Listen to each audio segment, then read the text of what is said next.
Assalamualaikum warahmatullahi wabarakatuh. Perkenalkan, nama saya Bayu Anan. Saya dari Universitas Malikus Saleh, Fakultas Keguruan dan Ilmu Pendidikan, jurusan Pendidikan Profesional Teknik Mesin. Jadi pada kesempatan ini saya akan menjelaskan tentang beberapa kajian teori kurikulum KTSP. Nah, jadi pernah dengar apa itu KTSP?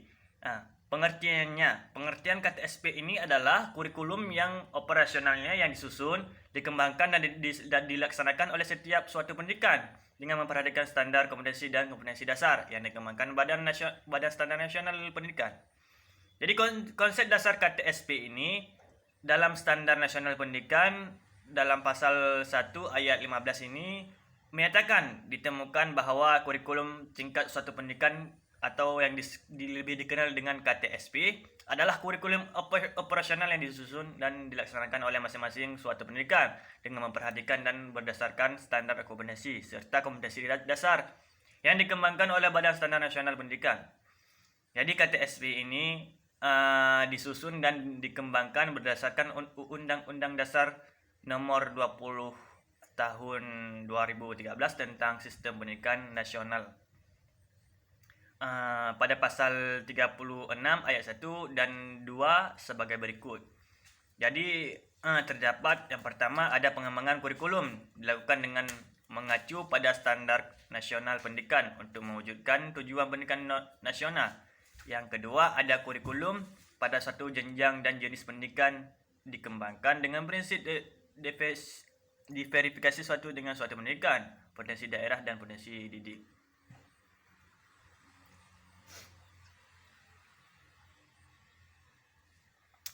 Dan selanjutnya kita akan memahami tujuan daripada KTSP ini dapat dipandang sebagai suatu pola pendekatan baru dalam pengembangan kurikulum dalam konteks otonomi daerah yang sedang digulir dewasa ini. Dan selanjutnya kita akan membahas tentang ciri-ciri KTSP. Ciri-ciri KTSP ini ada beberapa hal. Yang pertama ada KTSP memberi kebebasan kepada tiap-tiap sekolah untuk menyelenggarakan program pendidikan suatu dengan kondisi lingkungan sekolah, kemampuan peserta didik, sumber daya yang tersedia dan kekas daerah. Yang kedua ada orang tua dan masyarakat dapat terlibat secara efektif dan profesional. Yang ketiga ada guru harus mandiri dan kreatif. Yang keempat ada guru diberi kebebasan untuk memanfaatkan kebahagiaan metode-metode pembelajaran. Dan selanjutnya ada sikap rasa ingin tahu. Sikap rasa ingin tahu ini merupakan kodrat yang membuat manusia selalu bertanya-tanya. Itu apa? Mengapa? Dan bagaimana? Kemudian pertanyaan tersebut dikembangkan menjadi pertanyaan-pertanyaan seperti bagaimana itu bisa terjadi, bagaimana menemukannya, dan seterusnya lah. Makin jauh pemikiran manusia, makin banyak pertanyaan muncul.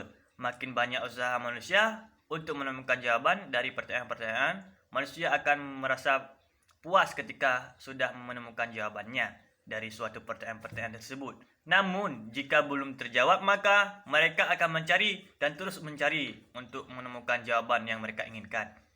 Rasa ingin tahu dari siswa perlu dikembangkan tidak hanya pada hal-hal positif tetapi juga pada informasi mengenai hal-hal negatif dengan tujuan agar mereka mengetahui sebab dan akibatnya.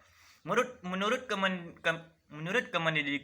Kemendiknas, rasa ingin tahu ini adalah sikap yang tindakan selalu berupa untuk mengetahui lebih mendalam dan meluas dari sesuatu dan yang dipelajari.